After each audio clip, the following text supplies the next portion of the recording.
Hello. Today, I would like to discuss Clark and Mayer's multimedia principle of design.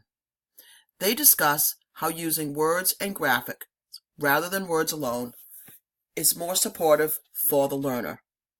I would like to discuss specific types of graphics and some of the do's and don'ts of creating these multimedia graphics for our students.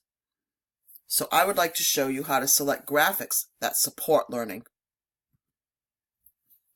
First off, words and graphics work better for novice learners than expert learners. Remember back when you were first learning something? Those images helped you to relate the text and create schemas in your mind of how things worked until you had that expert knowledge and those were already created. So let's learn how to create these type of graphics for our learners. The first and easiest kind to understand is representational graphics. These are visuals that illustrate the appearance of an object. Here we have an image of a stethoscope and the word stethoscope. The word is close to the image and the image is a single image. It is just a stethoscope. Here we also have an image of a stethoscope. However, this is around the, I assume, doctor's neck. Okay. When you are using representational graphics, they should portray a single element only. Not only do we have the element of the doctor, but his hands are a focal point, and then there is the expression on his face. It almost is creating a look of concern.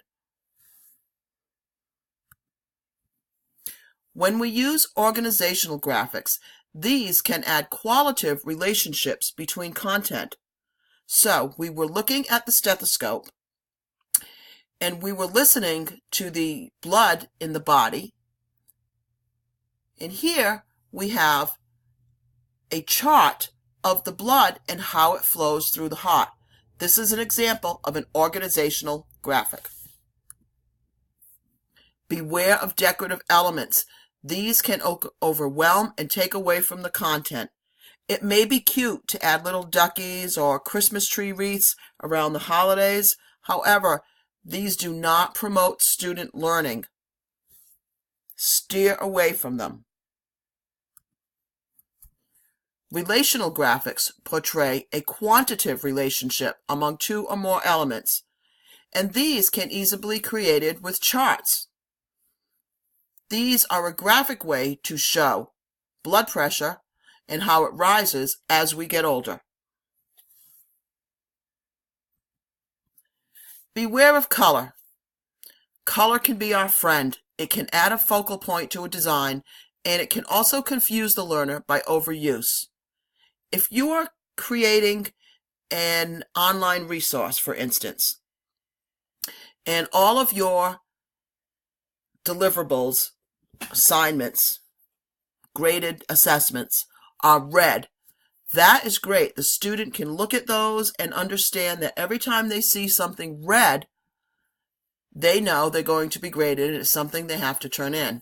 However, if you start color coding everything, now that red is no longer a focal point. Students now also have to remember that readings may be blue, videos may be green. It just creates too much of an extraneous overload for the student. So, use color, but use it sparingly. Transformational graphics show how an object can change over time. Here, we have grass just sprouting through the seeds after 1 week. In 2 weeks, the grass has gotten a little longer, and in 4 weeks, we see the grass beginning to really grow and take hold. When you're using these type of graphics, make sure that the images really represent the transformation that you are trying to make the student see and understand. Beware of script fonts. These are difficult to read and they are not appropriate for educational graphics. And when one uses all caps, it is very difficult to read.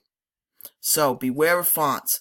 Sans serif fonts without the little tails on the end are the easiest to read, especially when a student is trying to read that on a cell phone or a smaller screen. Interpretive graphics make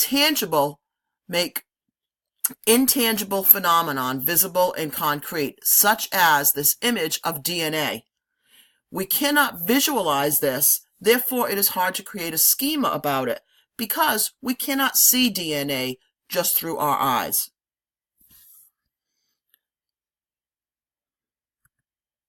Thank you.